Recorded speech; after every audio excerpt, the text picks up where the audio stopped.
mean, I don't want it. Is it viral? No.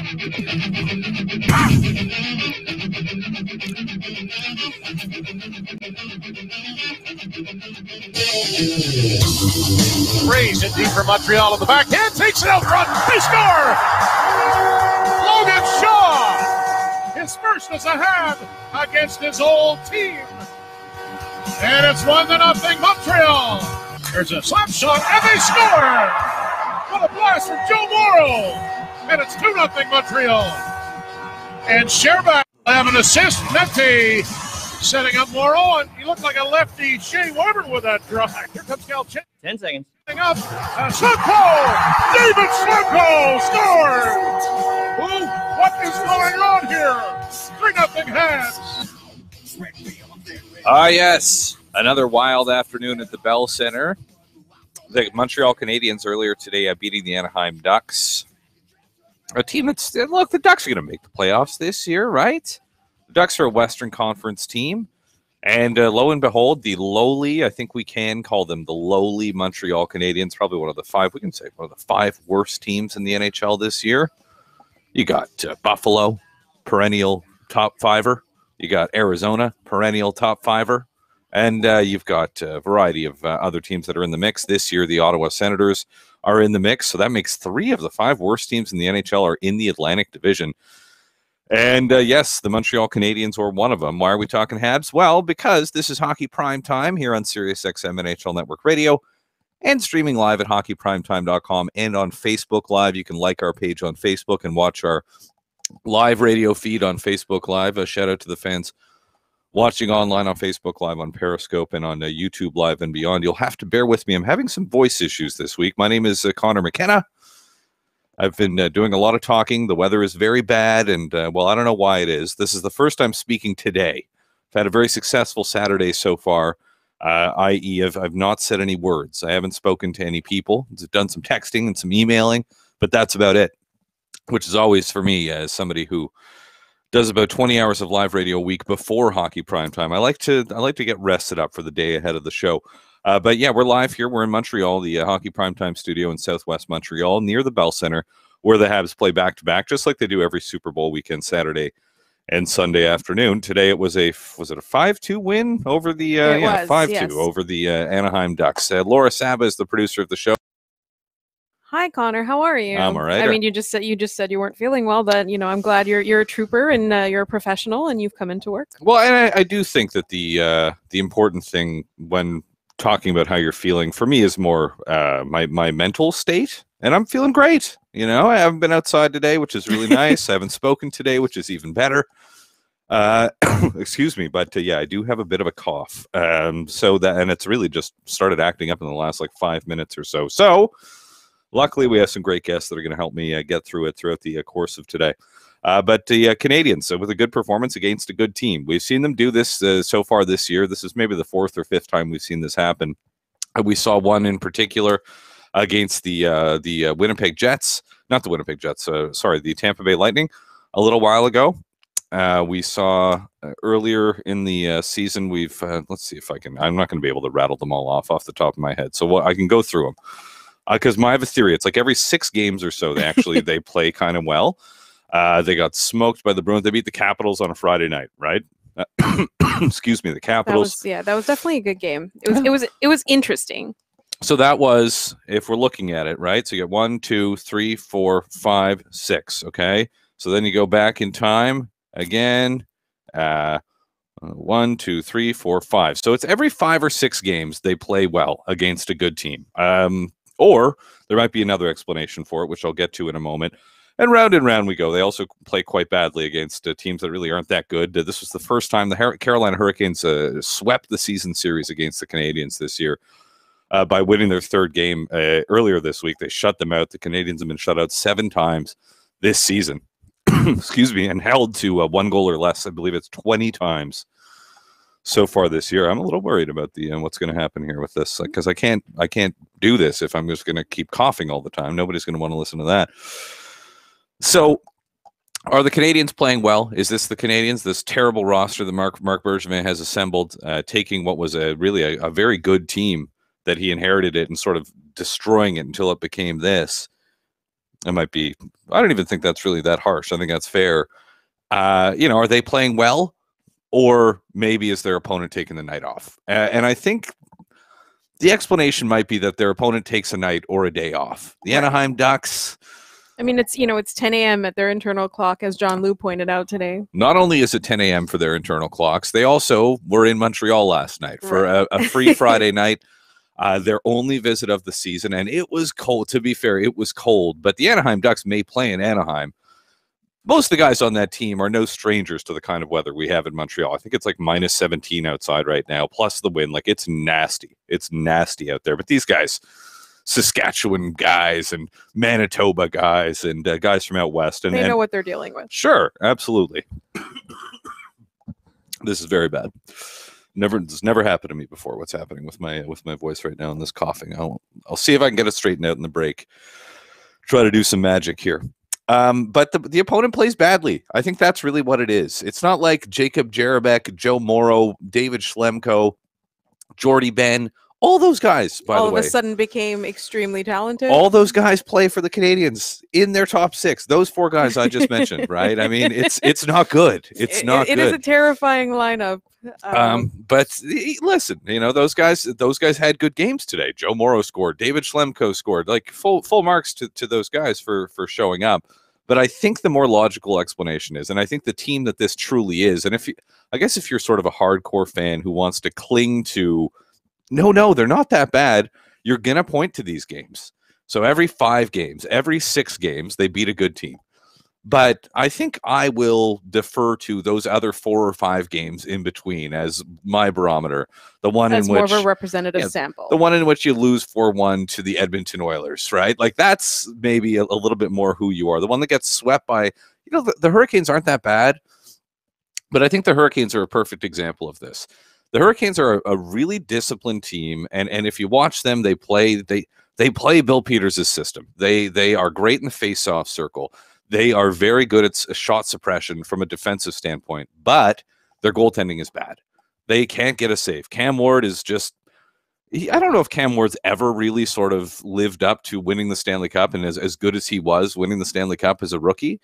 But he's never been really has he been? I'm trying to think. And if he has been a Vezina contender, it was a long time ago. Scott Darling was supposed to come in and steal that job this year. He didn't do it. Ward has been better, but he hasn't been that good either. I think he's had like a 907 save percentage in the last month or so, but that's been good enough for number one on the Canes. But this is what the Canadians do, is they face goaltending like that, and they look terrible doing it. Like, what have they done in their games against the Hurricanes this year? Well, they've scored a couple of goals. They scored 1, and then they scored. Well, they did score 5. There was the 6-5 game. That was a pretty entertaining loss that they had a little while ago, and then they got shut out by them the other night. So what did they score? 8 goals in 3 games against Carolina. That's actually pretty good by Montreal Canadiens standards. But in 2 of those games, they combined for 1 goal, and that's who they are. The team that makes Cam Ward look like 2006 Cam Ward. The team that makes Scott Darling look like the Scott Darling who was scouted to maybe be a number 1 goaltender based on how well he played as the backup in Chicago. And of course, in goal today, as the Canadians, you heard the highlights, came flying out of the gates at the Bell Center and scored a bunch of goals. They chased the starting goaltender in the first period. Is that they gave run support to their goaltender. And lo and behold, who was in goal was Antti Niemi. I don't know if there's something to this, and maybe I can see if we can get some of our contributors to this week to chip in with their opinions about it. But it's this age-old thing, and we've seen it here in Montreal for a long time, is why do they seem to play better in front of the backup goaltender? And it's probably maybe like a confirmation bias thing, but I remember saying this about different backup goaltenders in this market over the years. Why is it that they seem to score more goals when the backup goaltender is out there? The panic factor, the anxiety factor. I mean, I think, when the backup is playing, it's subconscious, it's subliminal. But I don't know. I think it's more like we kind of have to step up the game a little bit. And I think it might be, Carey Price is an extremely good goaltender. He's having a very strange year, but he's a really good goaltender. So, you would feel more confident making mistakes in front of a player like Carey Price. And then so when you're doing those disciplined, like tightening up type plays that the coach probably wants you to do all year, but you're doing them more because you're worried about giving up the puck. I don't know. I do think there's a little bit to it. I mean, I feel like we're on different sides of this, but I definitely, which is fine. Yeah, that's what radio, good radio is all about, is a good debate. I just like they if they can play better, why aren't they playing well, I'm just better? saying, like, we're talking about an NHL team here. Like, the stakes are pretty high. Yeah. Like, because it sounds kind of like you're suggesting that when the backup goaltender is there, the guys flip a switch and are better at hockey. You know what I mean? Yeah. Like, I don't think it's like a 180. I feel like it's more like just a little bit tighter, a little bit they're playing a little bit more disciplined. They're taking less risks, Maybe. I mean, Antoniemi couldn't say this about Antoniemi. Couldn't make a save for the 2 stops he had in the NHL this year. Like, it looked like his career was over. Right. And then he came in, he started working with Stefan Waite in Montreal, and he hasn't played a lot, but he's looked good. And the Canadians, for some reason, I mean, again, there's not a big sample size here. And you could say, all right, maybe the Canadians, for some reason, they score more goals when Antoniemi's in goal. Or maybe it's Antoniemi gets opportunities to face teams like the Anaheim Ducks, who are at 10 a.m. on their internal clock and probably hit the town last night and hit it pretty hard. But we don't know that. But he does get the run support. I do. I'd love to know. I'd love to know the story. If anybody listening was out on the town and saw the Anaheim Ducks and what they might have been up to last night at many of the fine restaurants or establishments that we have in this lovely city of ours, please feel free to let us know. But what else happened? What do we see happen in this game? So they win 5-2. Logan Shaw, who they recently picked up, Logan Shaw scores against his former team, which is, I mean, is that why they got him? Already, it's like he's worth his weight in gold. Shaw was picked up off waivers, good East Coast boy who scores against the team that put him on waivers. He was a healthy scratch the game before. Right. Comes in, scores a goal against his former team. And you do, it just seems like you always see that happen. It's a money on the board kind of goal. I guess. Yeah. I guess so. Jeff Petrie is having a really good year for the Canadians. This is, if there is a bright spot, and there's bright spots for this team, I think Jeff Petrie is one of them. He looks good. Sometimes he looks like he looks like an elite defenseman at times. The way that he moves with the puck, that size and speed, he looks really, really good. And he had another good game today, so that's great. And Joe Morrow and David Schlemko, who have been more bad than good for this team this year. And remember, Schlemko was a guy that Marc Bergevin was suggesting before the season he could pair with Shea Weber, which is just crazy to think. But what about the stars on this team? Where are the star players? Where is Max Pacioretty? I think that might be the biggest one of all. Another just sort of meh game for Max Pacioretty here today. The Canadians win, and it seems like more often than not, he scores in these types of games. He gets a goal in these good performances that they have against good teams. But he wasn't that good in this game. Jonathan Drouin had to leave the game because he took that Carl Alsner slap shot to the midsection. The word on that is that he'll be reevaluated. I think they x-rayed him. They examined him anyway. There's no broken bones. And apparently he's going to be reevaluated tomorrow. I would imagine he's going to have a fairly uncomfortable night tonight after taking a puck. And if an NHL player gets hit with a shot and leaves the game and doesn't come back, it's some damage has been done. He's at the very least going to have a big bruise. But so that wasn't very good news. He apparently did walk out of the building in his street clothes, according to John Liu of TSN. He was spotted walking out, no crutches, no walking boots, no. I don't know why he would have a walking boot for taking a slap shot to the rib cage, but you never know, right? But it was a fun game. I'll say this because I've been critical of the Canadians for just the sheer lack of entertainment that they've delivered this year. This was a fun game. There was a lot of kids. There's always a lot of kids at these matinee games. I think it's like even they call it, or at least they used to call it Super Bowl weekend game. Well, family, but it's like they call it family weekend, right? It's all about because how often a 7 o'clock starts. A lot of kids, little kids, and they can't be going to a 7 o'clock start downtown. But here, kids of all ages are going out and they're enjoying the games, and those kids don't care. They don't care that the Canadians stink and that it's been a debacle of a season. And that the team has very little in the way of hope for the future based on the roster of today. They just wanted to see their favorite team score some goals and win, and they got to see exactly that today. So good for them for doing that for the kids. Alex Galchenyuk is playing like he played last time, 3 years ago, when the Canadian season was done. And down the stretch, he scored a bunch of goals and ended up with 30 on the season. He's doing it again. The games mean nothing, and he's out here playing like a star. He does not want a lottery pick. Maybe not. Yeah, I don't know. I guess none of these guys do. And another bright spot, Nikita Sherbak. I think he's going to be an NHL player. Oh yeah, he looks great. So that's nice. He was called up from the Laval Rocket to play in this game, and he will. I would imagine will remain with the team hopefully for the remainder of the season. Like I'd much rather see Nikita Sherbak out there than insert player whatever X, Y, or Z on the fourth line. Daniel Carr. Even Logan Shaw. Sherbak's still young. He's 21, maybe he's 22. That would be valuable experience for him. And he's got to sign a contract. His contract is up this year, so let's see what you got here. If this guy can play, see what kind of a deal he's going to score for himself for the last 30 games or so. It'll be a nice storyline to keep an eye on. Tomorrow, it's the Super Bowl game. Carey Price in goal against the Ottawa Senators. Coming up next, this might be our last time and our last chance to talk about the Florida Panthers.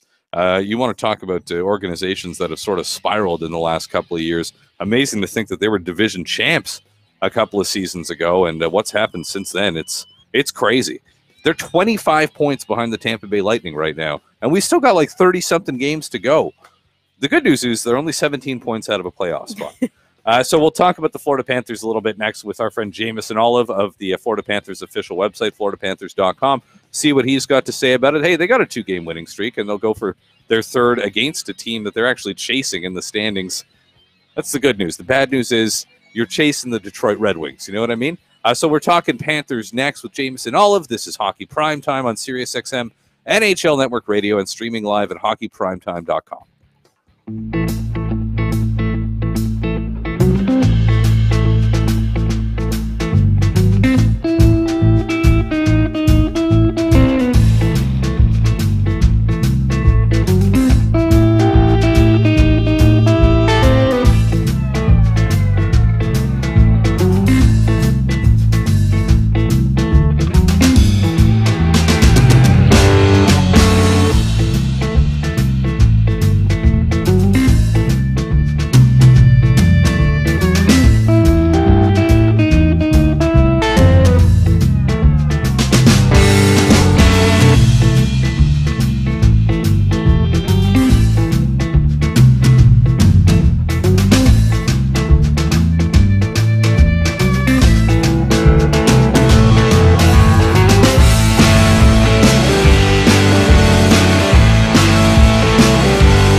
Shot in front with time back and Mulgany scores, and the Panthers take a 3-1 lead. What patience in front by Dennis Mulgany as he outweighted Chad Johnson and beat him on the back. Yes, the Florida Panthers getting a winning streak going there. They've got 2 in a row. They're looking for their third against the Detroit Red Wings. And dealing with a lot of injuries, maybe to some key guys. When your starter and your backup goaltender are out, that can be tough. But wow, who'd have thought there's some bad blood between the Panthers and the Buffalo Sabres. With more on the Panthers story, we bring in and back to the show from the Florida Panthers official website. His name is Jameson Olive. Jameson, how you doing? Fine. Thanks for having me back on. Oh, you're welcome, and thank you for making time for us here today. Well, let's start here with the bad blood. Can you, as somebody who follows this team and follows it very closely, where does that bad blood between Buffalo and Florida come from? You know, the funny thing is, obviously, you saw there were a couple different fights during that game, but it really does all stem from Evander Kane.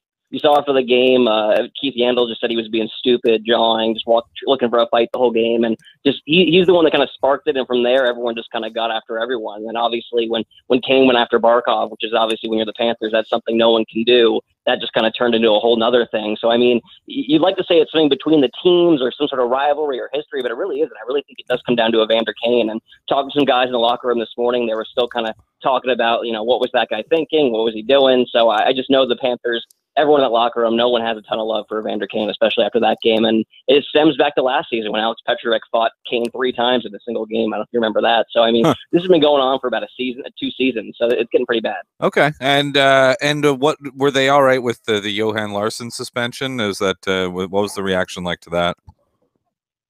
Oh, yeah. They definitely wanted us to spend at least 1 game. Obviously, they got 2. So they're happy with the justice there. They didn't like it at the time. After the game, Bugner said, you know, I hope they look at it. So, I mean, justice was served, and everyone's moving on. Nick Bjugstad, meanwhile, is, a guy who is so highly touted. And I was always interested in this guy because very rarely do you see an NHL forward. Honestly, very rarely do you see an NHL player who's that big, right? And there are exceptions, but he showed so much promise, and he's clearly an NHL player. And is paid like one, but he's also, I think he's gone 15 games without a goal. How are things for him? He's still young and obviously still a part of the future for this team. But give me a picture of what's going on with that guy. Yeah, like you said, he's about 6'6", even bigger on skates. He's had really kind of a weird career up until this point. I mean, there was a while where he led the team in goals for back-to-back seasons. He was the top-line center for a bit when Barkov was hurt a couple seasons ago. Obviously, last year he dealt with a ton of injuries, back, concussions, things like that. And now suddenly this season, first season, he's transferred from the center, which he's been his whole life, to the wing. And he's been the third-line wing. He's been the second-line wing. Now suddenly he's the top-line wing. So he's kind of been all over the place this season. The team really knows how much potential he has, knows how good he is, and they're just really trying to find the right spot for him. And right now they think that's with Barkov on the top line. They're trying that out. He looked better with him the past 3 games they've been together, but I think he only has an assist in that time. The goals still aren't there, like you said, but I mean, he still has 9 goals, all even strength, which is one of the highest on the team. I think it might actually be the highest still currently. But it really comes down to the second power play unit where the Panthers really, I mean, the first unit's really top heavy. All their stars are on that unit. The second one, Bjugstad's kind of the guy with Aaron Ekblad and Mike Madison on the blue line. And that unit, I think, only has 7 goals this whole year. And Bjugstad's got 0 on the power play. So, I mean, if he just chipped in a few power play goals, we'd be talking about him with maybe, 12, 13, 14 goals right now. And it wouldn't be that big a deal. But for him, I mean, at least this season, I think the biggest thing is just getting through healthy, which so far he has. And I think if he can just make it 82 games being healthy, he'll come back out next season knowing his role, being healthy, being confident. And I think you'll see a lot different player next season. We're talking Florida Panthers with Jameson Olive from the Florida Panthers official website. The Panthers have used 5 goaltenders this year, Jameson, and, well, that can be a formula for success, I guess, if you're the Vegas Golden Knights, for example. But if you're a normal hockey team that, the normal rules of hockey apply to, that's probably a bad thing. Excuse me, how much of an issue has just the injuries in goal and the fact that they've had to go so far down the depth chart been?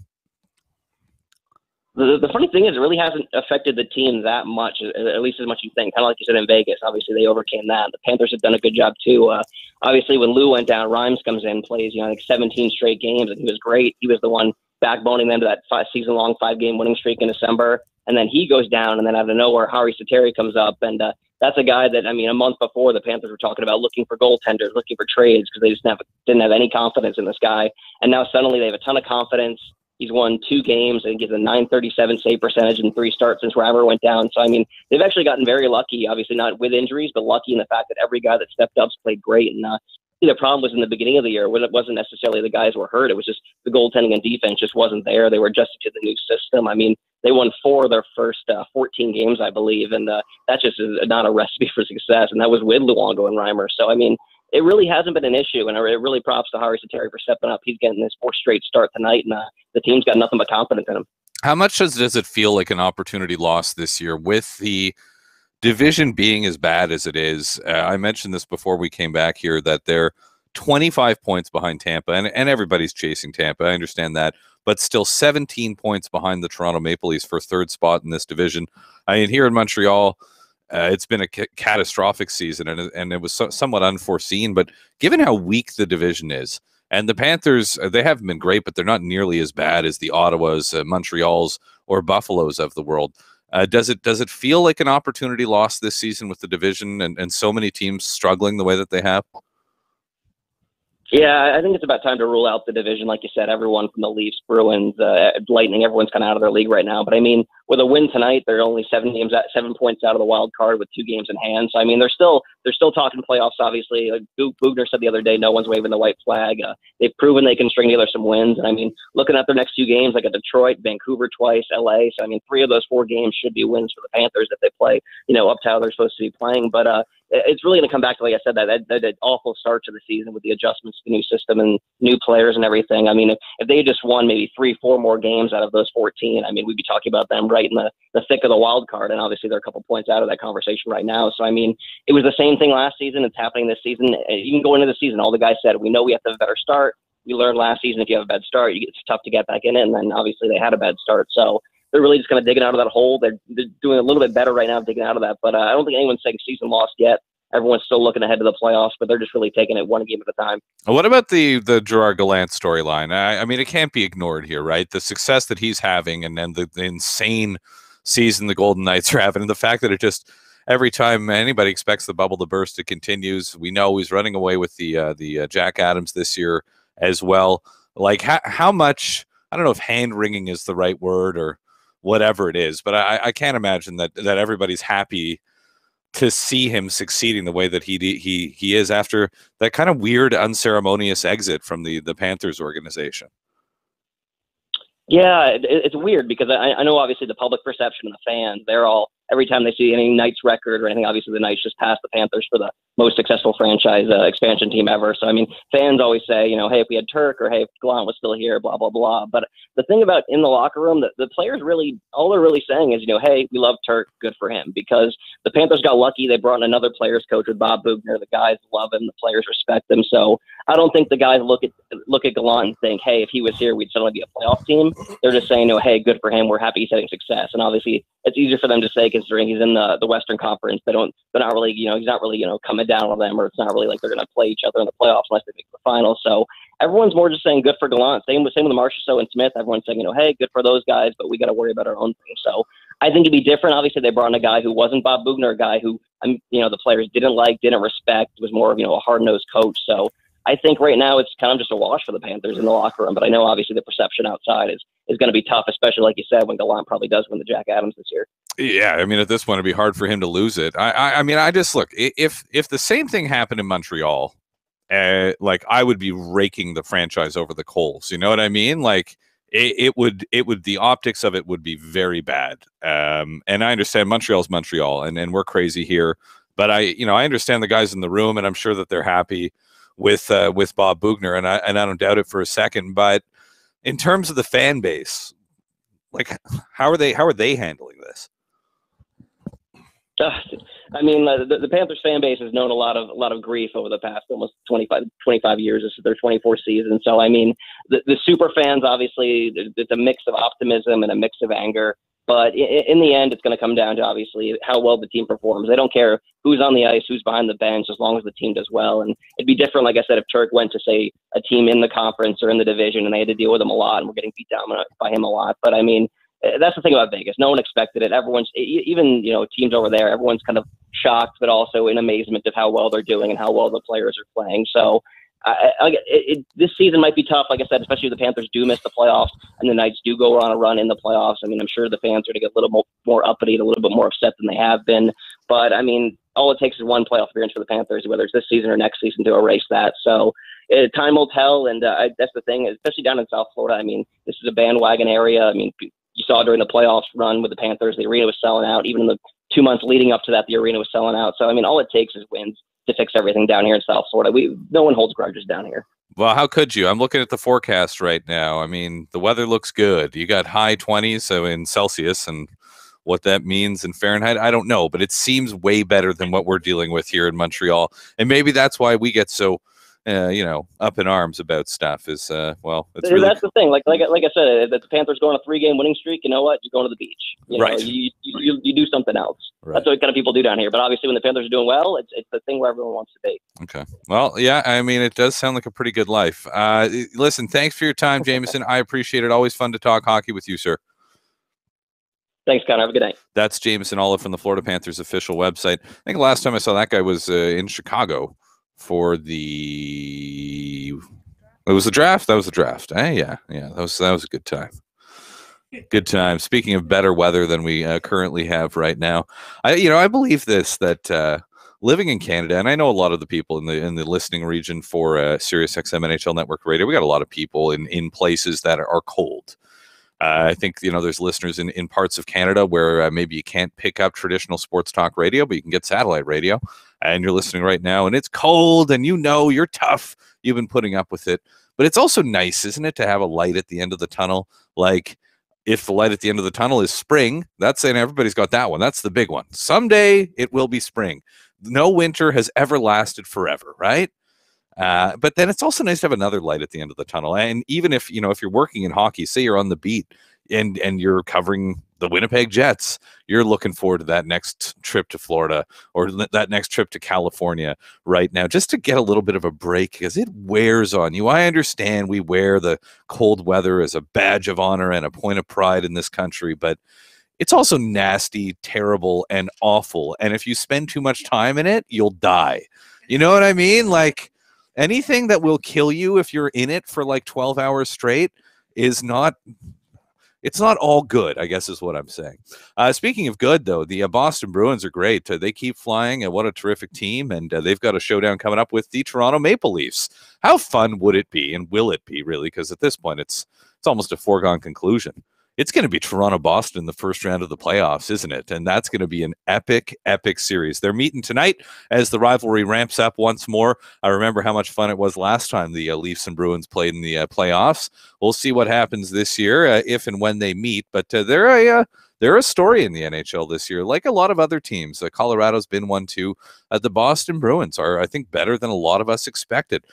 Ty Anderson of WEEI covers the Boston Bruins. He'll be joining us next. Wonder what the fans in Boston are focused on right now. They might have something on the brain that's happening tomorrow night, I would imagine. But you got plenty of hockey fans there as well. Ty Anderson's going to join us. We'll get into the Bruins on the other side.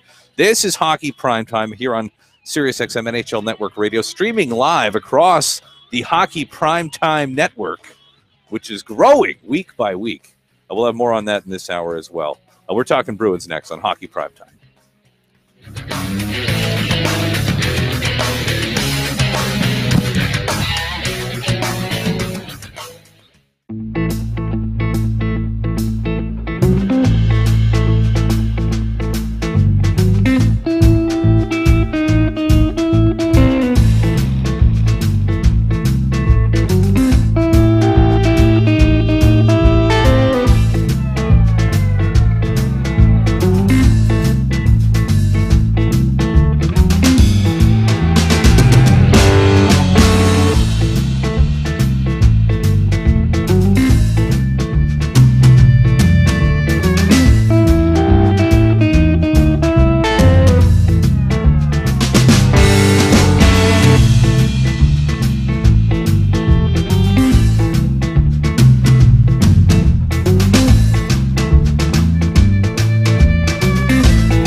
goes up ice with Nash. Marchand shot saved by Appleby. He covers up, and Johansson reaches to his face as Marchand went tumbling through. You always have to be concerned that a player might catch the blade if somebody's skating a collision like that. It's just an unbelievable battle by Marchand. Started back in the defensive zone, and it was all with Johansson. He won the battle along the boards, and in order to get this puck out, he pushes it up by using his skates, breaks free, trying to create the 2-on-1. Once again, Vatanen going to take away the pass. Marchand goes for the puck, and then that flying, vicious right elbow as he's fighting his way, trying to get to that second chance. Jersey looking for a penalty on the play. I don't see any coming. No, that's not a penalty. It's a flying elbow, right? Jack Edwards thankfully stopped short of suggesting that Marcus Johansson hit Brad Marchand in the elbow with his head, which I appreciated. Yes, that was from the Boston Bruins radio network call, and the Bruins are hot. This is a good team, and they've been good all year long, really sort of wire to wire, one of the good stories in the NHL this year. I don't know if a lot of people had them top three in this division, but they're very, very firmly planted in there and on pace for a home ice playoff series in the first round against the Toronto Maple Leafs. Not too shabby. We're going to be seeing the maybe a little bit of a preview of that tonight. It's at 7 o'clock tonight from TD Garden in Boston. The Leafs visit the Boston Bruins across the National Hockey League. It's Saturday night. There's always plenty of games to watch on these Saturdays, and we've already got a couple in the bank as well. I'll tell you about those after. But right now, yeah, let's talk a little bit about these Boston Bruins. The rivalry between the Bruins and the Leafs is great again. From WEEI, this is Ty Anderson joining us here. Hello, Ty. Hey, Connor. How's it going? I'm doing all right, man. And thanks for making time for us here. And, plenty of stuff to get to, including tonight. I was a little bit surprised at this number. Maybe I shouldn't have been, but 1,400 games for Zdeno Chara tonight. Incredible, isn't it? Yeah, absolutely. Especially when you sort of look at, how he came into the league. He really was a 6'9" enforcer. He really couldn't skate. He wasn't much of anything. And now 1,400 games later, here he is. And it's pretty remarkable that he's still as effective as he is for the Boston Bruins. Obviously, they've sort of lessened the load on him this year with Charlie McAvoy being already being a top pairing defenseman, but still, I mean, the defense goes through Chara still, and that's pretty remarkable, 11 years later now. And with all the buzz that McAvoy is getting for the Calder Trophy, deservedly so. I mean, he's been incredible, and how excited fans must be about what the next decade and a half or so is probably going to look like with him. And who knows, maybe he'll be durable like Chara and he'll be there for the next 20 years. But what he's doing at his age is extremely unusual. And I'm sure Chara deserves his share of credit for that. But also maybe you can give McAvoy some credit for how good Chara's been this year too, right? This is sort of the dream scenario of the young player and the old player sort of getting the best out of one another, isn't it? Yeah, absolutely. I think it's something they thought they had with Dougie Hamilton. They thought that Hamilton was the heir apparent to Chara. He didn't want to be here, and now he's in Calgary. So I think there was a time for the Bruins where they were really concerned about where they were going as a franchise. They liked the idea of having a guy step in with Chara and then sort of take, the reins from Chara, if you will. So McAvoy's been just that. I mean, it's really hard to find a player who stepped in as seamlessly as McAvoy has this year. It's been really incredible to watch. They don't have to shelter him. They put him out there against top lines from the start of the game to the end of the game. He's rarely sort of caught out of position. He's rarely, you look at him and say, okay, that's a bad game for him. He's just been really steady since the get-go here. And he really has been the X factor for this team. I don't think that they are where they are if they don't have McAvoy there, because we've seen it in the past. We've seen Adam McQuaid and Kevin Miller. We've seen them with Chara. It has been the best. Brandon Carlo was okay with Chara, I think, but with McAvoy and Chara, you have the best of both worlds here. You have the all-world defense on one side, and you have the young puck mover on the other, who can really sort of be an analytics darling here and really sort of put pressure on the other team to get back and defend, which is sort of what Cassie wants his teams to be. And speaking of McAvoy, he returns to the Bruins lineup tonight. He hasn't played since undergoing a procedure back on January 22nd to, quote, treat an abnormal heart rhythm. That sounds a little bit scary. Can you give me any more context? I mean, obviously, I understand you're not a cardiologist, but is that as frightening as it might sound on the surface? Well, I thought it was when I first heard about it. That's not good. A heart problem when you're 20, irregular heartbeat, whatever it may be. I was told that it was nothing major. It's something that you can sort of, I guess, live with in a way. But you do run the risk of sort of this coming up again, and you want to treat it while you can. I think the Bruins looked at the schedule. They looked at sort of their point streak, where they were as a team, and they said, okay, we can do this now. With the All-Star break coming up before that, obviously, they looked at that as a time to do it. From what I've gathered, I mean, people can play through this and then have their surgery or procedure to treat it, and they're back to normal within a few weeks. So, I think it's different when you're talking about a desk job versus playing 25 minutes in the greatest sport, competition the sport has to offer. But apparently it's all good. This is something that they've monitored. He played through this actually for about 2 months before they made the decision to have his procedure done. So it's something that they're going to monitor closely still, even after this procedure here. But from everything I've been told and what the team doctor and the GM Don Sweeney has said, it's nothing that's going to necessarily change who he is as a person or alter his career, which is the best news you can hear for a 20-year-old. So the kid returns tonight and is expected to pair with Zdeno Chara as the Bruins take the Leafs on. And I mentioned off the top, they're sort of barreling towards a playoff matchup with one another. And I'm sure the Bruins would love to win the division and catch Tampa, and that could still happen. We've got a long way to go. But as it stands right now, would you be happy with a Leafs-Bruins first-round matchup?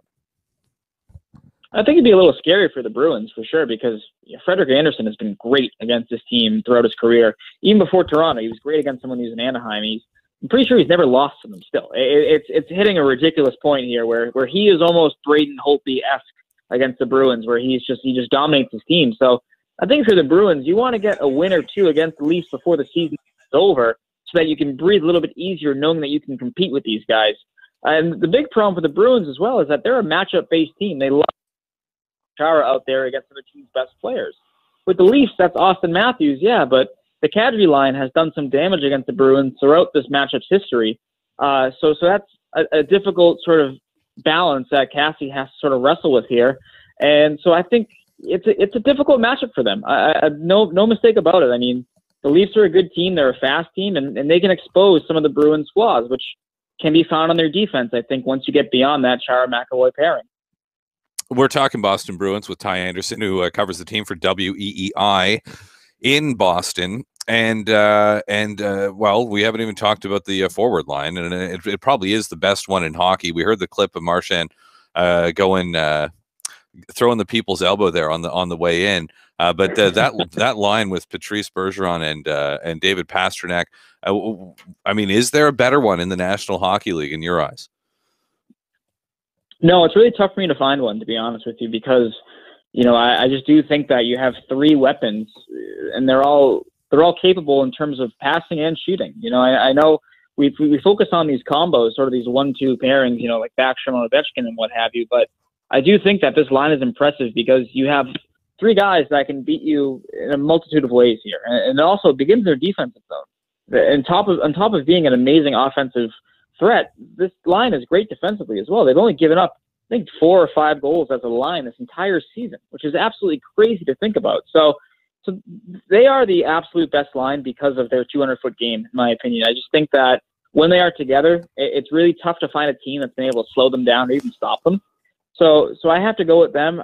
With all that in mind, though, if Marchand's not in the lineup or if Pasternak's not in the lineup, that line does lose its effectiveness for sure. I think you've seen that throughout Marchand's suspension here, where teams have been keying in on David Pastrnak and sort of taking away that option. So I do think that for this line to be the best, it needs to sort of be the line. I know that's an obvious sort of point there, but this line, when they're together, they're unstoppable. The only thing that stops them is themselves, apparently. Yeah, Brad Marchand too, and to get back to sort of where we started with that, the elbow to the head of Marcus Johansson.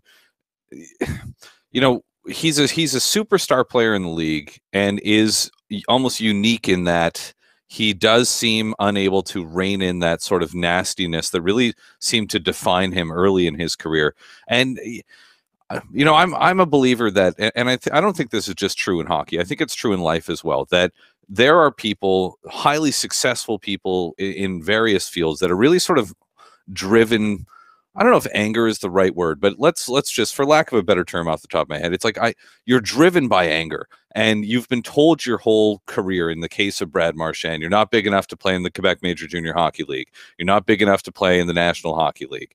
You're not big enough to be a star in the National Hockey League. You're not big enough to be a first-line player in the National Hockey League. And on and round we go. And I don't know how much it's just people telling him he's not big enough or what, but we know who he is now. He's a great, great player. But he also has that nasty and what appears to be kind of needless, right? I mean, that's the thing that I think gets you about that Johansson thing, is just totally unnecessary. You see it from Radko Gudas, right? We used to see it from Matt Cook, but the difference is Gudas and Cook are not superstar players. Do you think that Marchand can take that out of his game and remain as good as he is? Or does he kind of need that nasty edge? I don't know. I'm sure you know sort of what I'm trying to say. You know, does he need that to be successful? You know, I think in a way he does. It's just a line that he constantly blurs for himself. You know, it's one of those situations where there was no need for that hit on Johansson. There's absolutely no need for it. Johansson had nothing to do with that entire game or any of the chippiness or any of the nastiness that transpired in the 58 minutes before that.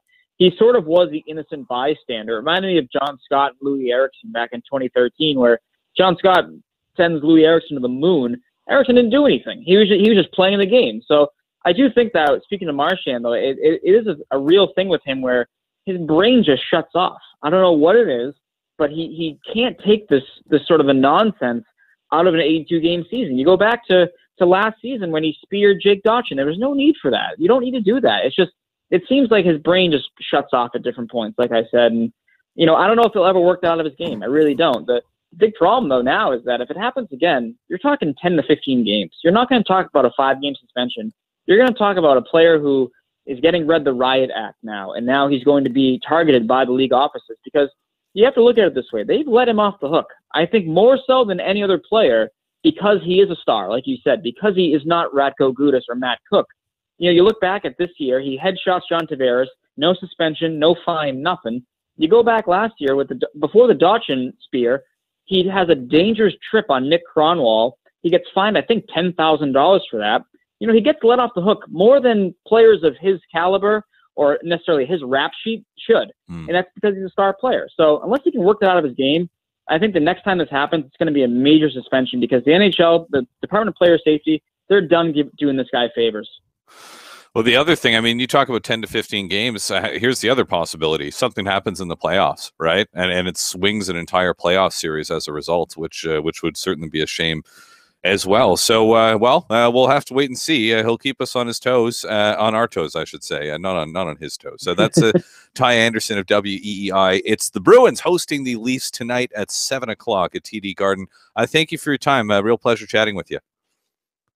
Anytime. Thanks for having me. That's Ty Anderson, WEEI in Boston. I'm Conor McKenna. Hockey Primetime in Montreal. When we return, what does the Nathan MacKinnon injury mean for the Hart Trophy race? Has it cost him his chance at his first MVP? I'll tell you what I think next, and who might fill the void when Hockey Primetime continues here on SiriusXM NHL Network Radio, streaming live on Periscope and YouTube Live and Facebook Live, and across the Hockey Primetime Radio Network. We'll be back right after this.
bodies. Ramsey frees up the puck for Edler, who braced himself with McKinnon coming in.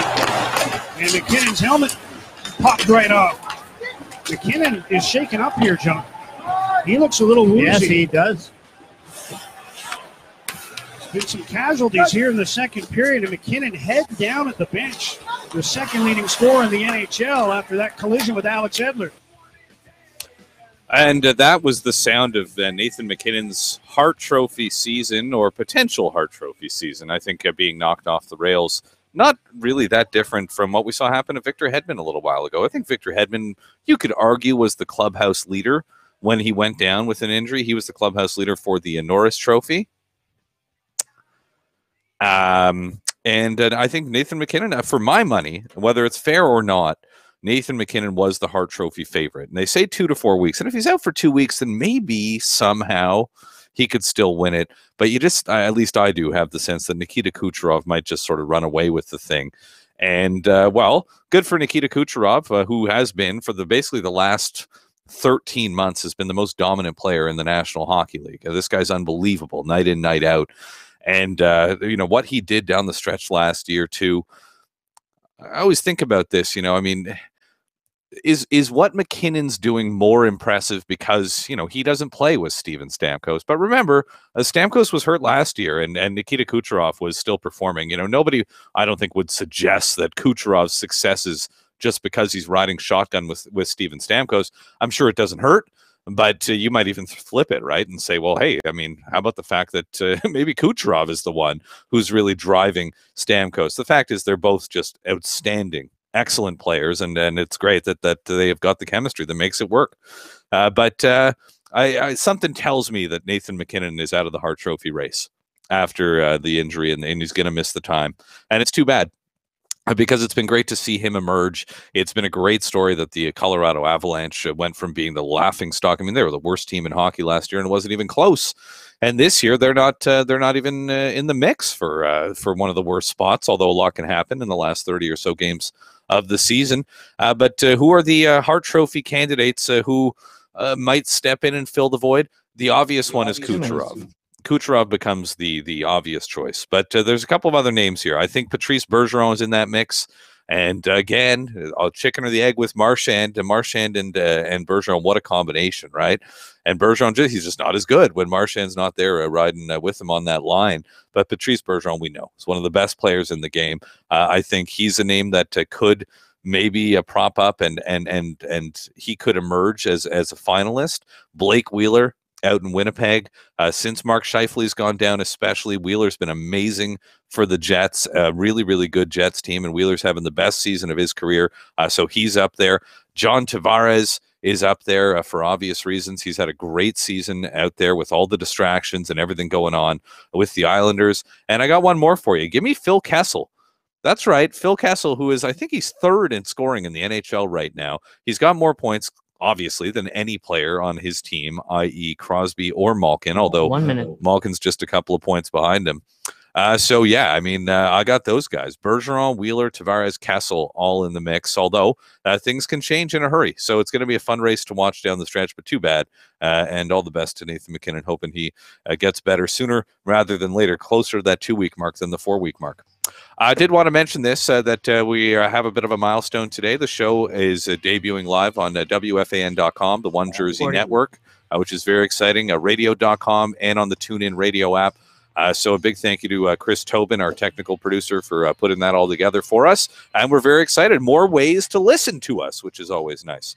Hour number 2 is right around the corner. What's life like in the East Coast Hockey League? 20 seconds. We'll get a definitive answer on the other side from Scott Wheeler of The Athletic, and we'll tee up all the games for you tonight and the various stories from around the league. This is Hockey Primetime on SiriusXM, NHL Network Radio, and streaming live at hockeyprimetime.com.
around on the board.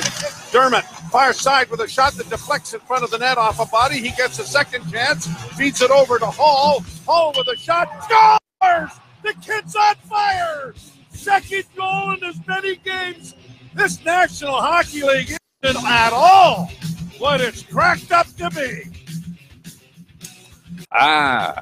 Nice to get some American Hockey League highlights here on the show. We don't spend nearly enough time talking AHL. We're actually going to go down, though. I think we're going to go one league lower right now. We're going to go to the East Coast Hockey League and talk a little bit more about a remarkable piece, the one of many really that have appeared in the Athletic. As really this feels like the first year of like full throttle hockey coverage in the Athletic, and so many terrific writers, so much interesting stuff going up there, and one of the best that I think I've seen, and many of us have seen so far this season, is my 4 wild days trapped in minor league hell with the Brampton Beast. Scott Wheeler was embedded with the East Coast Hockey League affiliate of both the Montreal Canadiens and of the Ottawa Senators as well. And the detail, the access, and all the rest of it is remarkable. So to get the inside scoop on this sort of inside scoop, it is a pleasure to welcome to the show from The Athletic and their coverage of hockey, normally on the Toronto Marlies beat, and covering the world of hockey at large at theathletic.com. Scott Wheeler, welcome to the show. Thanks, man. So have you recovered from your 4 days in hell with the Brampton Beast? It took me a while. I wrote about it in a story a little bit, but I didn't sleep for basically 3 straight nights. The heater on the bus broke down, and we had at least 2 major overnight trips that we had to make where sleep really wasn't an option. We were stuck in the bomb cyclone, and it was the coldest weekend of the year in the Northeast U.S. And we were in rural New York and rural Pennsylvania, and I basically pulled almost 3 all-nighters. So it took me about a week when I got back to kind of get my bearings and get some rest, and then really dig into the story and try to write it, because it was a monster. I spent the better part of 3 months with the team. So wow. It was a long process, but happy it's finally out in the world now. Yeah, very cool. And we'll get to some of the reaction and all the rest of it too. But let's start here. I mean, how did this start? Where did this come from? And how did you get the access that you got? Right. So the Beast actually reached out to my editor, James Myrtle, in the summer and said, hey, we'd like if you guys covered us this year. We think there's room to do some unique stuff. And I think Myrtle's response at the time was, well, we can't cover you on a consistent basis. It's just not in the cards for us to cover a third-rung pro team, but maybe we can do something special with you guys. And I joined in September and, rejoined after being with them for much of last year. And he kind of pitched it to me and said, hey, the Beast reached out this summer. You should get in touch with them. And I pitched them the idea of kind of just going all out. If we were going to do it, let's do something big. And that ended up meaning practicing with the team. I got on the ice with the guys, and obviously taking the 4-day road trip through the sort of rural Northeast, and spent a lot of time in their room and getting to know the guys, and really spending time with them and away from the rink. And it was incredible because they didn't have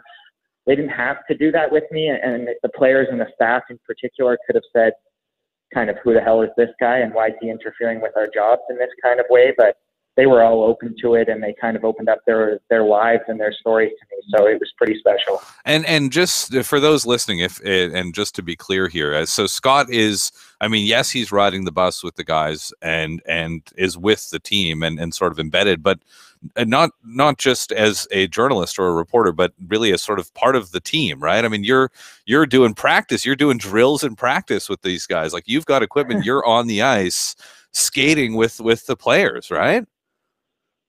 Yeah, that was exactly it. I practiced with the team, kind of did what they did. They gave me a hard time when I would be subject to fines. You have to buy one, get one free for $100 to go to the bathroom on the bus. And, I kind of lived it. They said, if you're going to do it, let's go all in and let's make you a part of it. And they kind of embraced me. And that part of it was what made it so unique, I think. And even when we were on the road trip, just spending time with the guys on the bus and not doing it as a reporter. I mean, I took a crazy amount of notes, but and did sort of one-on-one interviews, but I tried to leave the sort of journalist in me at home as much as I could and just kind of live and breathe it and experience it. And I think that allowed them to get to know me a little bit more and vice versa.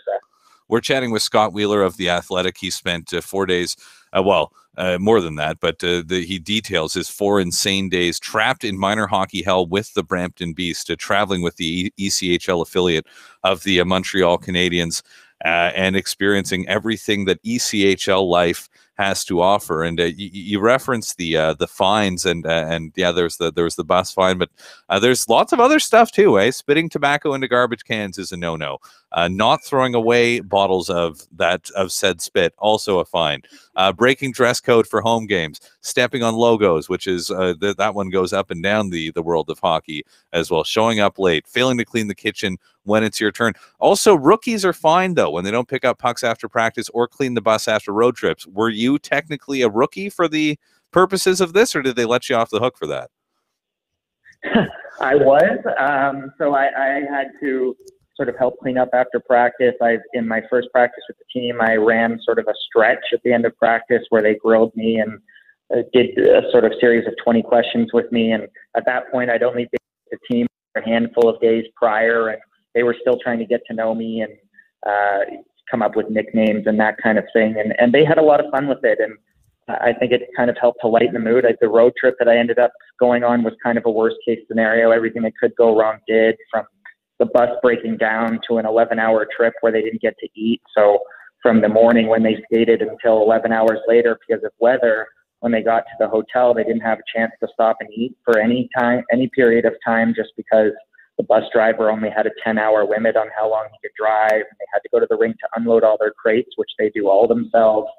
And the list just goes on and on. I mean, I think the goal of the story was to put it in a light that shows that everyone is doing the best with what they have, but that this is a league where people truly don't understand the depths to which these players sometimes have to sink to do what they love, and they don't get paid well enough to make a living wage. And there's a goalie who's living out of his Jeep. And there's just so many stories that I think needed to be told. And I mean, some of the guys even told me their wives and their families don't truly understand what they do and how hard it is. So I think that's what kind of made it special. We're talking to Scott Wheeler from The Athletic, a national prospects writer and Marlies reporter, and spending that time embedded with the Brampton Beast. So just so I'm clear, like, what's your hockey playing background? Obviously, you've played some hockey. How much and at what level? Yeah, so I like most Canadians, started playing hockey when I was 6 years old. I've been playing hockey for every season imaginable since then, summer, fall, winter. But I was always kind of a recreational player. I played rep a little bit when I was young, but I've had 6 concussions and have written a lot about that experience and had to eventually quit playing contact sports. So more of just a beer leaguer at this point. So I'm sure, as you can imagine, getting on the ice with the 1% of the best hockey players in the world and guys who've put up 100 points in junior hockey and dominated other pro leagues was a little bit of a culture shock. No kidding. And doing drills with them and all the rest of it. I guess that's the thing too. And I think you did a great job of sort of conveying this in the piece, but for the average hockey fan, and I think especially for the casual hockey fan, it's like, oh, the ECHL, like, ooh, the dregs of the dregs. And it's like, well, yes, but like, these guys are incredible hockey players, right? I mean, you must, even sharing the ice with guys like this, it must fairly regularly, you must see your jaw sort of drop and just say, wow, at the way that they skate, just the sound of their skates cutting through the ice. It's always something that's amazed me of watching pro players play. Was there a lot of that, just the sort of amazement at how good these ECHL guys actually are? Yeah, and I think that's why getting on the ice was so important to me. I wanted to get a true sense for what this level was really like. And I think more than anything, you don't realize that these guys have always been the cream of the crop wherever they've played. Just the fact that they're making $10,000 to $20,000 to play hockey now, I don't think is indicative of the talent that's there. And the gap between them and the AHL players and even NHL players is so thin. Some of these guys have played in the NHL. Some of them have had successful careers in the AHL. One of the players on the team is a former captain of the Toronto Marlies. Others have on the team, David Ling and others have played in the NHL. I mean, one of the guys, Stéphane Fournier, who isn't really in the story because he was injured during the road trip, but who I got to know pretty well. He played as this number one center on the Halifax Mooseheads between Jonathan Drouin and Nathan McKinnon. And he was the captain of the team and led them to a Memorial Cup. And now he's making $10,000 a year to play hockey, and those guys are making millions. So it just goes to show how fine that line is. And I think people don't realize these players are incredible. And these guys have played all over the world and been players on their team their whole life. And now they're trying to take that next step to the AHL or the NHL, and it's incredibly hard for some of them. And others are probably just owed a bounce here or there, or the right agent at the right time to get them a contract. And it really is all that. That's really all that it is. And looking at and you know, I recognize some of those names that you mentioned, and as you point out in the piece, I guess the thing that a lot of these guys are looking at, and you went through the list of guys in the Canadiens organization. There's a bunch of guys that have played for the Canadiens, the Montreal Canadiens this year, the affiliate of the Brampton Beast in the National Hockey League. There's a bunch of guys who played in the ECHL, and every NHL team or most NHL teams have guys that are alumni of the ECHL. Jordy Ben, Al Montoya, Byron Fraze, Brandon Davidson, Mark Streit, and Torrey Mitchell, all guys who have dressed in the NHL for Montreal this year. How much is that sort of the thing that these guys are looking to? And you talk about the kind of money that they're making and describe the life. I mean, it's not glamorous and it's not lucrative. How many or all of these guys sort of looking at those guys, the guys we just mentioned, as those guys did it, I'm going to do it too? Yeah, and sometimes it can be misleading, and I think I tried to capture that in the story. There's that dream, and they look up to those guys and think that can be me, and all I need is a lucky bounce and the right call up at the right time and the right opportunity to play at the AHL level, and I know I can do it. And that's kind of the feeling that a lot of these guys have, and oftentimes that never comes. And I think that's also sort of the sad part of the story, just in that there's a lot that goes into that mindset that can lead these guys down a path where they're stuck in the ECHL and there's no way out. And a lot of them don't get educations because of it, because they still believe in that dream. But you're right. There's the one or two guys every year from the team who end up playing in the NHL. And that's a testament that they can do it and that you can make the $1 million and you can live out your dream. And a lot of them are also comfortable with the fact that, hey, if it doesn't happen, I still get to play hockey for a living, even if it isn't glamorous. And not a lot of people can say that. So some guys just know that they're riding it out and they're happy playing for the Beast and staying in the ECHL, and they get to be home and close to their families in the GTA and that kind of thing. But it's certainly a tough go for a lot of the guys who think they're going to make it and may never get there. And it's a tough go for anybody who's there, right? I mean, $640 a week would be the high end of how much guys are making. I can be under $500 for guys as well. I mean, that's not a living wage, right? How many of these guys have like other jobs, or how is it that they can make ends meet, not making more than, you know, somebody who works at McDonald's full time? Right, and some of the players are different. The guys who have NHL deals, and Brampton only had one of those when I was with the team, they make 70, 80 grand playing in this league. But the players that are on AHL and ECHL deals, they make that standard player contract, which is anywhere from $10,000 to $35,000 a year.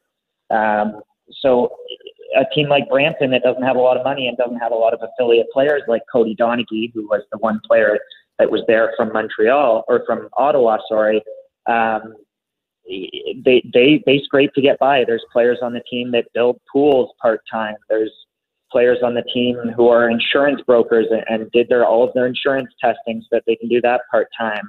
Some of them are working for their parents after practice and going to their office to crunch numbers and do Excel spreadsheets. And some of them are teaching clinics at local rinks to try and coach the next generation and be an inspiration to kids that way, while also making a little bit more money. So it's a grind, and a lot of them now have families. A lot of the older players who are in their 30s have kids that they have to support, and it's tough. Even the coaches, it's a grind for them because the coaches have to put in so much more time than the players do away from the rink. Obviously, the players have to work out and stay healthy and eat right and sleep right and get all their naps in and that kind of thing. But the coaches have to cut all the video themselves. And there's only one coach in Brampton, and it's just an incredible lifestyle. And the dedication is what struck me the most. And just the fact that a lot of these guys are working a second job illustrates the kind of setup that they have.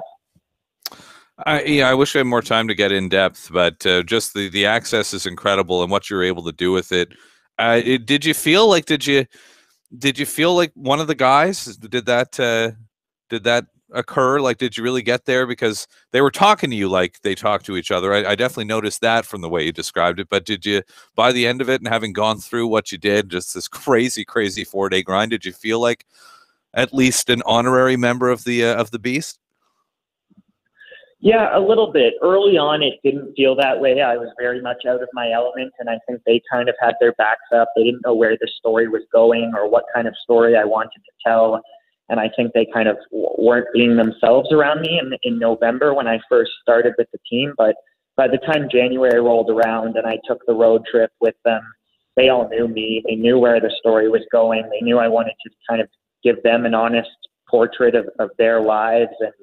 And a lot of them were open and honest with me that they wanted people to know how hard it was, and they wanted even their families to really recognize what they go through. So by the end of it, they made me feel at home, and they tried to get me involved in as much as they could, whether it was gambling at the back of the bus or playing video games or whatnot, and just that kind of thing to really get me in there and have a good, fun time with it. And it could have been very different. There were guys in the room that are kind of jokers and out there personalities who really, really enjoyed it and thought it was great, joking around with each other about who was going to be featured in the story and that kind of thing. So it became a fun exercise for them, and I think they had fun with it, and that enabled me to kind of tell it more honestly. Have you heard any feedback or reaction from any of the guys?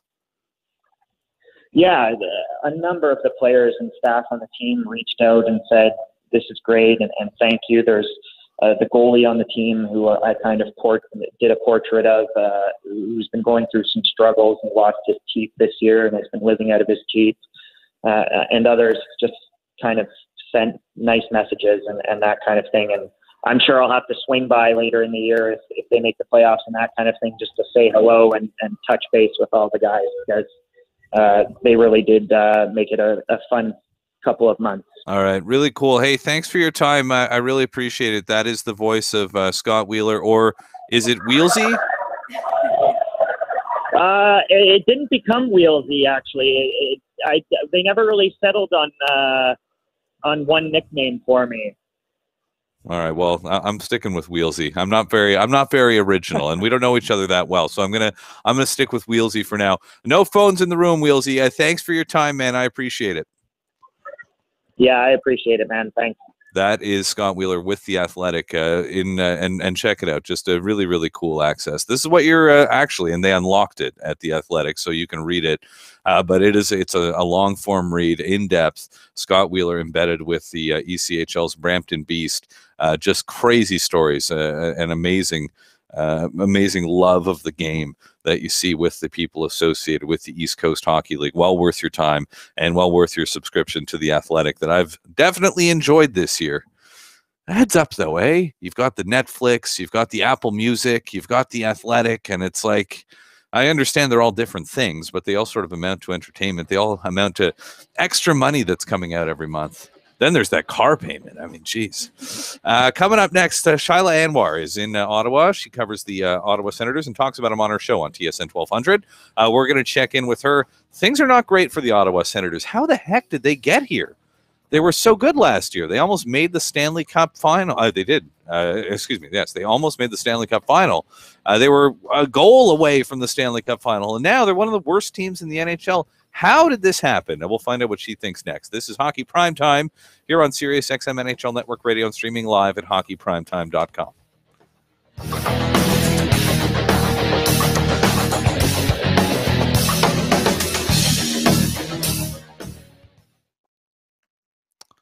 Dun, dun, dun, dun, dun, dun, dun, dun, dun, dun, dun, dun.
Okay, she's there. Just going to play the Hoffman shootout winner, and then you're ready to go. Thank you.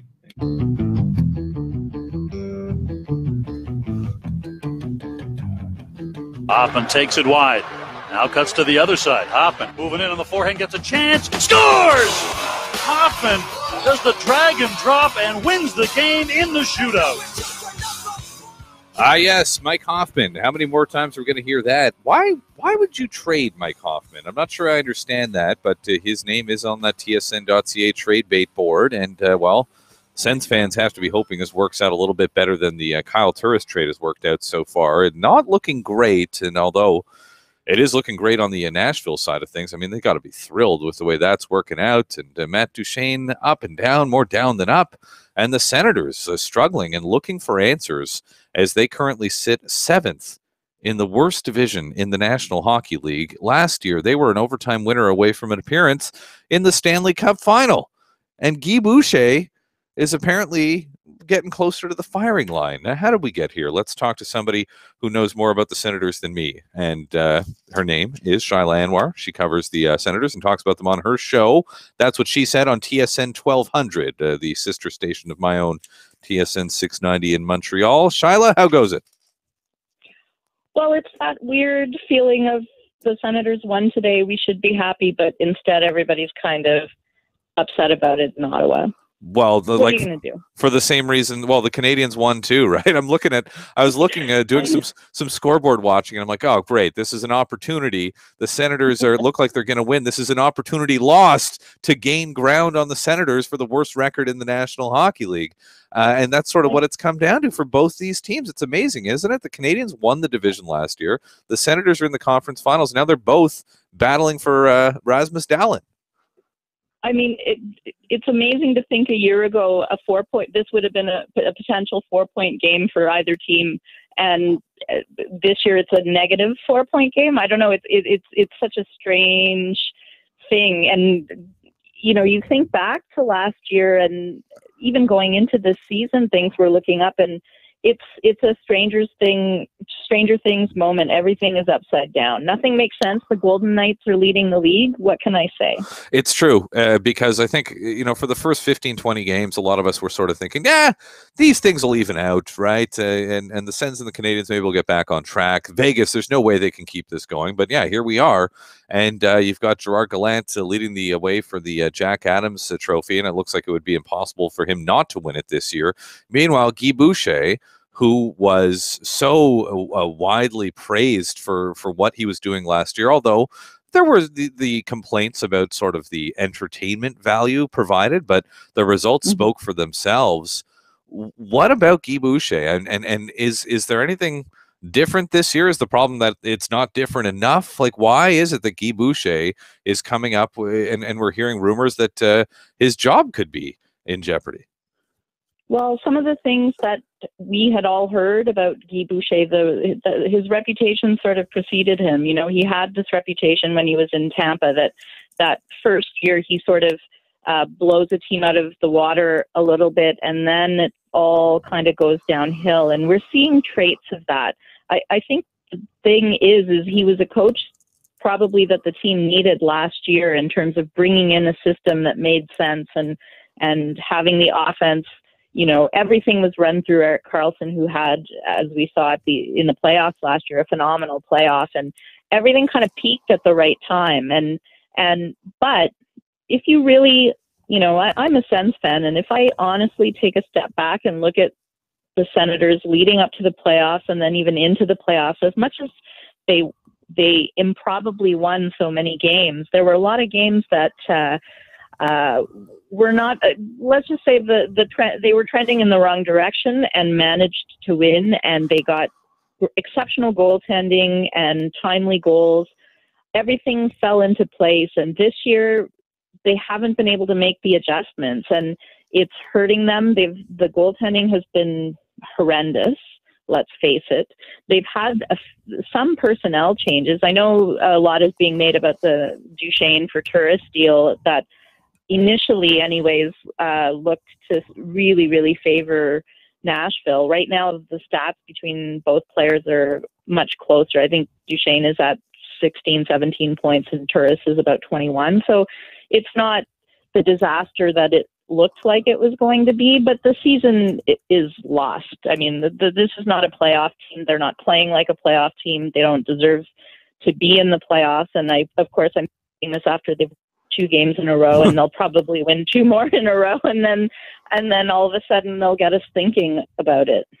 It so often does come down to goaltending, though. As much as we like to sort of split hairs and point at this and point at that, either you're getting saves or you're not. And the Senators were not getting saves for the vast majority of this season, especially the beginning. And that was the thing. Whenever I'm not watching the Senators that closely. I got to focus on the Canadiens, and I only have so much time in my life.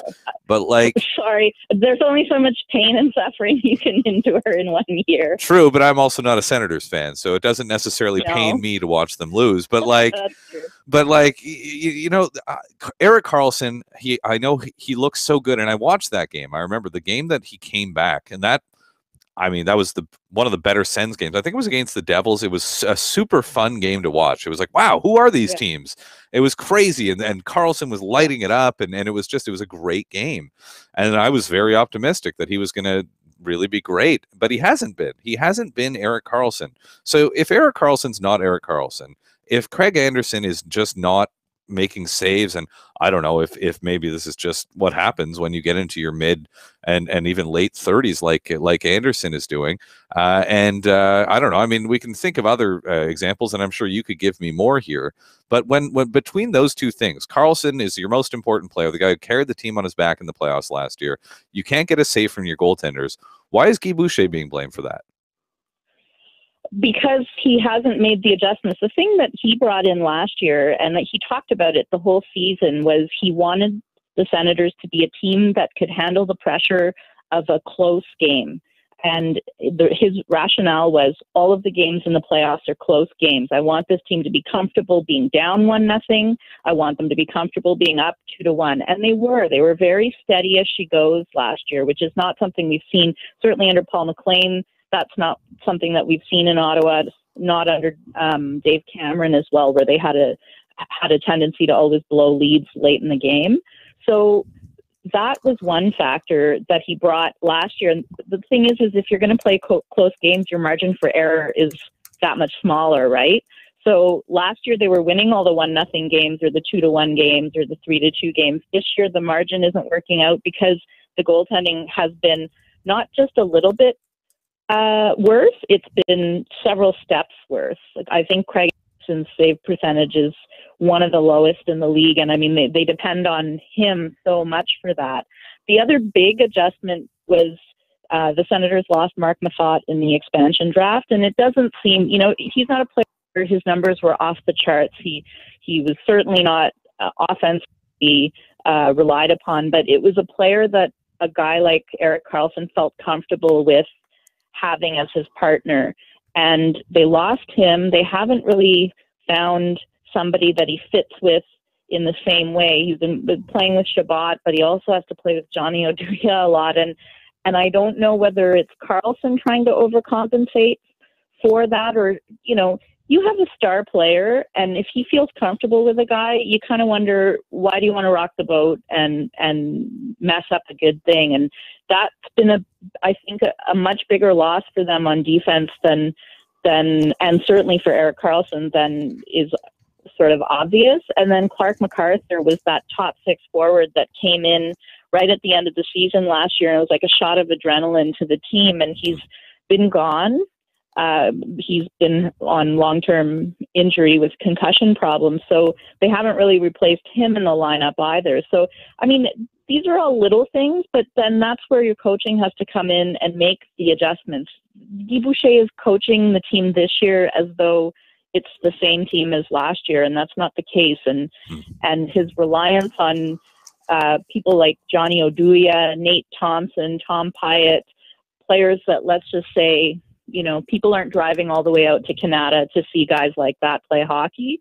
It can get a bit infuriating. Now that they're more in the tank mode, we're seeing him put some of the younger guys out. Shabbat is getting ice time. Colin White is finally getting ice time. And so, but of course now they're winning. And figure. So, and maybe I'll finish there, because that's the thing here. Since we started sort of drawing parallels and talking about what's happened in Montreal and Ottawa as they meet tomorrow, I think that the one thing the Sens have that the Canadians don't is a Thomas Chabot and a Colin White. Like, those guys are foundational players by all accounts, and we know anything can happen, but they look like they're going to be real good players for a real long time, and they're just getting their start now in the National Hockey League. Montreal doesn't have that at all. Is that a big enough sort of light at the end of the tunnel, if in fact this is sort of an abrupt end to a championship window for the Sens, and with all the uncertainty surrounding Erik Karlsson, and really, let's be honest here, with Eugene Melnyk saying the crazy things that he's been saying lately too, are Chabot and White a big enough light at the end of the tunnel for fans? I don't think so. I mean, this is a fan base that had to deal with the Alfredson departure, which was ugly in every possible aspect. Some amends have been made, but there are still issues with that. I mean, that has lingered. We're talking 3-4 years later, that feeling of the owner is going to make our favorite players leave this city is a lingering thing. And so, the Habs had their PK moment a couple of summers ago. This summer, it's going to be the Senators' EK moment. What are they going to do? And, there's enough of the Montreal fan base that thought it was absolutely insane to even consider trading PK. And then there were the other fans that just wanted him gone. And we're kind of going through the same thing in Ottawa. If you listen to the post-game show, there's lots of people they don't like. The things that the hockey culture things that you hear, Erik Karlsson smiles too much on the bench, or he's too friendly in interviews, that kind of stuff. And you think you're giving up a generational talent. Yeah. Erik Karlsson will not be replaced in this lineup. And so, I mean, if he's traded, then nothing else matters, basically. It's funny. It's because my girlfriend's family are all from the Ottawa area, and they're all the older. You know, there's hockey coaches, and they're definitely Sens fans, and a lot of them will say the same thing. You know, like I'll get into debates with these guys at Thanksgiving, and they're like, Mark Method is a better defenseman than Erik Karlsson. I'm like, you guys are crazy. Like, but I know, like a lot of people feel that way. Full stop. It's like, no, look, he turns the puck over. I'm like, he's a 60% possession player. Like, anyway, whatever. What worries me is I think Eugene Melnick is one of those people. Really, and that's terrifying. Yes. I don't. I guess, I mean, I don't have much faith. That's the parallels with Subban are interesting. I guess the thing is too, though, here in Montreal, Subban was signed. The guy had a contract, and then they traded him. Like, anyway, hey, real pleasure to talk Senators with you. All the best for the remainder of this season, and I hope we can do it again soon. Sounds good. Thanks very much for having me. That's Shyla Anwar. She is the host of That's What She Said on TSN 1200 in Ottawa, the official broadcaster of the Ottawa Senators. Coming up next, we're talking to Josh Cooper. Been a while since we checked in with Mr. Cooper. He's got a new gig coming up and starting actually tomorrow, I believe it is. So we're going to find out what that's all about. We'll talk Southern California hockey. What about the Carolina Hurricanes? It's been a little bit of fun since they've had that new owner take over. We got Whalers merchandise at Hurricanes games. So all kinds of stuff going on with our friend Josh Cooper next. This is Hockey Primetime here on Sirius XM, NHL Network Radio, streaming live at hockeyprimetime.com. You can watch us on YouTube Live, Facebook Live, Periscope, and more. We'll be back right after this.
Just count me in whenever you like. Thank you. Boy, cuddly toy, my up, my down, my pride and joy. People, let me tell you about it. It's so much fun. Whether we're talking man to man, or whether we're 3, 2, 1. All right, welcome back. It's Hockey Prime Time. My name is Conor McKenna. Happy Saturday evening or Saturday afternoon, depending on where you might be. Or maybe it's, I don't know, maybe it's like late. Maybe you're in Europe. Can you listen? You can listen to us in Europe, thanks to the miracle of the internet.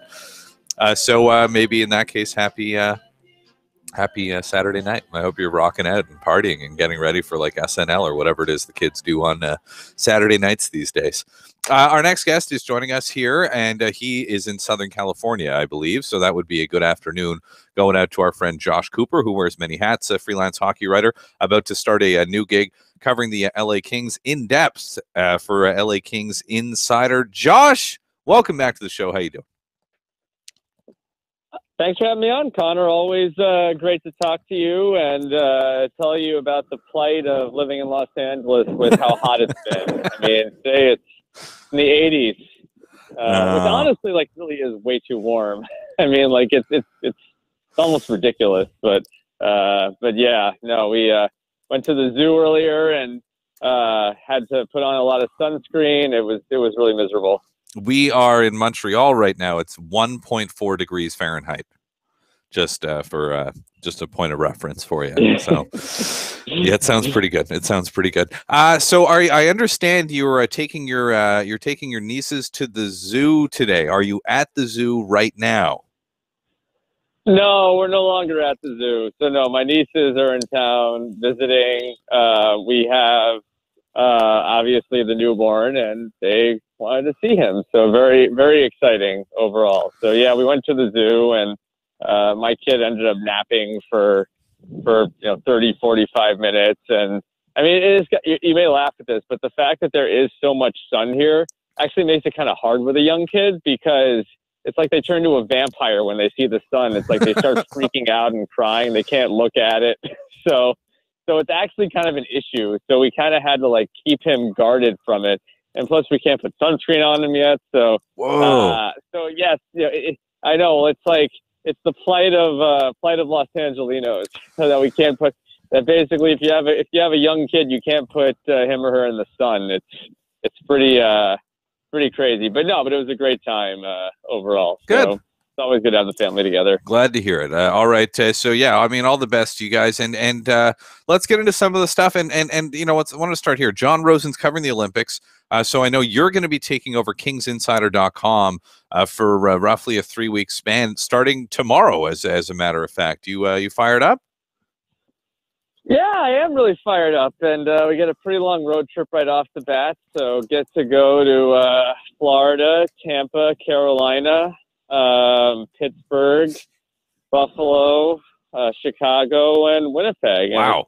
And like a really big trip for the King. Yeah, exactly. So it's going to be a really big trip for the Kings too, as they try to really sort of, I guess, put on their playoff push. It hasn't exactly been smooth sailing for them here of late, and backing up a really all-around dominating win against the Dallas Stars with a very poor performance against the Nashville Predators. And it should be interesting just seeing how they can, if they can rebound and get back into the form they were at earlier in the season. And, obviously these next few weeks, I guess there's all this sort of wonder and speculation about Jeff Carter, the fact that he's skating. He'd be a really amazing addition for them, but still, from what I've read on John's reporting on the LA Kings Insider blog, sounds like there's just nothing definite on when he can come back yet. So overall, it's a pretty interesting time to be following the LA Kings right now. And I guess you don't want to. I wouldn't worry too much about. And I was watching that game the other night, and the Predators are just really good, especially at home. You don't want to lose to anybody 5-0, but I don't know about alarm bells there. But they go back a couple of games. They lost 6-2 to the Canucks, and that was a while ago because they, I think, had their bye week there recently. But is there some worrying signs propping up, do you think, for the Kings, who really were a pleasant surprise in the early stages of this season? But we've seen them lose in somewhat resounding fashion a few times in the last month or so.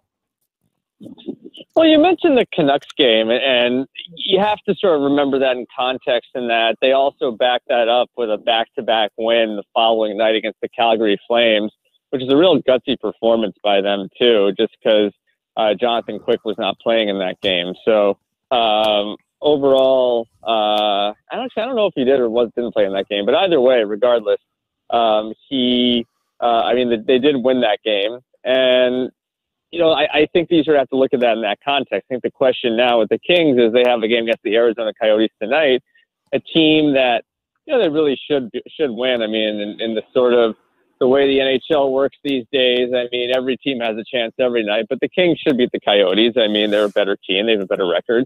And how they respond to that Predators loss. I mean, do you sort of, I don't know, just kind of, are you starting a kind of a bad streak, so to speak, with that loss? Or can you rebound and put your best foot forward and pick up, at least a point or a win? So, I think that tonight's going to be really telling on what we see out of the Kings and kind of, I think it'll be sort of a barometer of what we can see from them moving forward if they can beat the Coyotes, which again, they should, or at least have a better chance of beating them than maybe they did Nashville the other night.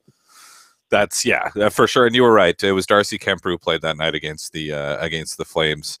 And I thought so. Just want to make sure. Yeah. Yeah, he was really good. So we're talking to Josh Cooper, who is based in Southern California, and the Ducks we saw here in Montreal earlier today. Normally a terrible matchup for the Canadians, but the Habs got them. They scored like 4 goals right away. They chased the starting goaltender, but before the first period was half over, and a rare, super entertaining game, and even more rare maybe, seeing the Canadians win against an actual good team. What do you think? I mean, it was a 1 o'clock Eastern time start for the Ducks. Also, they spent last night in Montreal. Just a blip for the Ducks, or any worrying about the fact that they lost to such a bad team? I don't think there's any worry. And again, I think a lot of it does have to sort of go back to the fact that the NHL does have a lot of parity right now. And really, the Canadians have had a pretty bad year by their standards, and really by any team standards for that matter. They just haven't played very well. But yeah. I mean, they can, but they can beat a good team on, if they get them on the right night and the right day. And that's what happened today. I mean, the Ducks, just watching them, and the whole key with them was that they just had to stay afloat while everyone was injured, and they did that. And now everyone's healthy and they're playing better again. So I honestly don't think there's any cause for concern there. They seem to be playing that kind of sort of grinding style of getting kind of their guys to the net, playing that kind of heavy hockey that really, I mean, a lot of teams have moved away from that and gone more towards speed, and they've continued to do it and play it exceptionally well. So, and the other thing too is that I've mentioned this before, to some other people, is that Ryan Getzlaf is just such a phenomenal hockey player. I mean, he'll probably make the Hall of Fame. And everyone knows how great he is from his work with the Ducks and Team Canada, but I don't know if we really truly appreciate him for how great he is, because every time I watch him, it's like, I mean, when he's in the lineup, he's an absolute difference maker. And when he's not in the lineup, that's a completely different team. And I mean, you can say that about any elite player, but I mean, he is just such a dominating presence right now. And I mean, I think as long as he's playing well and listening to Randy Carlyle, who seems to have really gotten through to him in the last year or so, it seems like in the last year, Getzlaf has really upped his game. I think that they're going to be fine. And he seems to be playing at his kind of his peak, so to speak. And even as he's gotten older, I mean, his kind of early-ish, kind of moving into his mid-ish 30s, he's continued to play at an incredible elite level. And, they're just a different team when he's in the lineup, and they're a contending team when he's in the lineup. And he's such an elite player, and he's so good. And, in some respects, to me, he's almost underappreciated for what he brings every night. I think they're going to be fine as long as he's healthy and producing. And you know what? It prompted me to look. Like, how old is Ryan Getzlaf? He's still only 32. Like, he's not going to be 33 until this summer. I was a little bit surprised by that. Like, he was there when they won the Stanley Cup in 2000. Was it 2005 or 4 or 7? 7. That's what it was. Corey Perry were on that team, right? Yeah. So he and Corey Perry were both on that team. Crazy. And now health-wise, like, how much is it? And I know injuries have been a consideration for this group. Their roster, when healthy, is one of the best in the National Hockey League. How close are they at this point to sort of gunning on all cylinders, the Ducks? I mean, they're pretty much there right now. I mean, there are some guys who were injured for a large portion of the year that may not be 100%. But I mean, from what I can tell in regards to who's healthy, I mean, they're all there. I think the big issue for them is Just simply the fact that, I mean, they're spending a lot of money on Corey Perry right now, and he's not Wrap after this question. a lot of years left on his contract. I mean, when you have all that money tied into a guy like Corey Perry, that's going to hurt when he's not producing. A guy that they're counting on to produce is Patrick Eaves, who's obviously not in the lineup just because of his medical situation. So, but everyone seems to have some sort of key injury right now in this league, and obviously he's theirs, but they seem to be fine. I think they're going to continue to be fine. They just have they have so much depth up and down their lineup, and when they're able to, and part of the thing too is when they have the ability to make that type of trade, they've done it by dealing, for example, Sami Vatanen and getting Adam Henrique, who just fits so well there. So I think they're going to be okay. I really do. And honestly, I look at all the California teams, and they all seem to have some key injuries right now, but they're all so talented up and down between the Kings, the Sharks, and the Ducks. I think they're all going to be fine. I mean, there will be some trials and tribulations, like, for example, this upcoming Kings road trip, but ultimately they seem to play better on the road, so I think they'll be okay. And that's just sort of how I see it with the teams right now. Josh, thank you. Enjoy the rest of the weekend. Have fun. We'll be checking you out as the filling in for Rosen as the Kings insider. And I hope we can chat with you again soon. Sounds good. Yeah, start tomorrow morning. First vlog's going to be up. Very excited. KingsInsider.com from February 4th till February 26th. And wow, what a road trip he's going on. Poor guy. All right. I guess he'll get caught up on sleep during the road trip. Coming up next, reflecting on 25 years of Gary Bettman. We'll wrap things up next on Hockey Primetime.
Count me down whenever you're ready.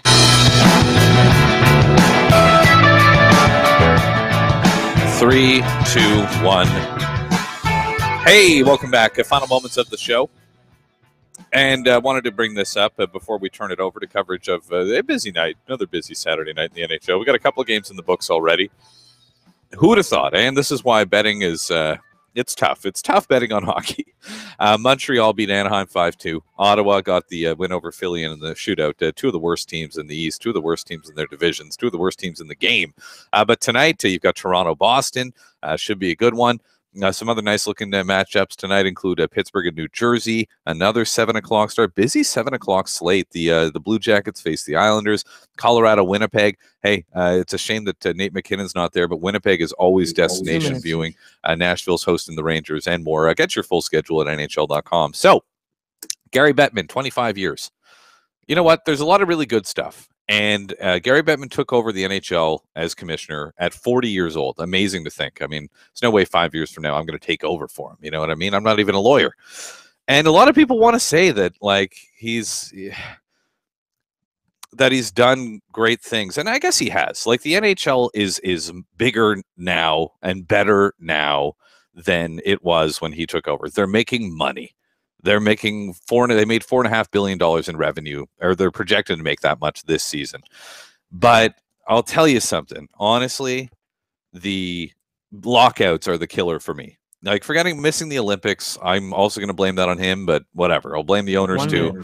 But Bettman and the owners, for the amount of lockouts and the fact that we're barreling towards another one, it drives me crazy. I can't handle another lockout. There's no way you can tell me that we can't figure out a way to not have a lockout every 7 years in the National Hockey League. And but on the plus side, Austin Matthews, right? That's good. He also kept the Senators in Ottawa. I mean, we just talked to Shyla. Like, he was pretty instrumental in that, I think. Guess. I mean, they need a new building. I don't know if he can do anything about that. But yeah, Austin Matthews is the byproduct of Arizona. Still, though, the Coyotes draw 12,000 fans a game. Like, that's not good, you know? But anyway, you can criticize anybody. I'm sure somebody's criticizing me right now. That's all the time we have. Thank you, Laura Saba. Thank you, Connor. Thank you to our executive producer, Samu, and everybody for tuning in. Please check out our podcast page at hockeyprimetime.com, and we'll talk to you again next week. Enjoy the games tonight.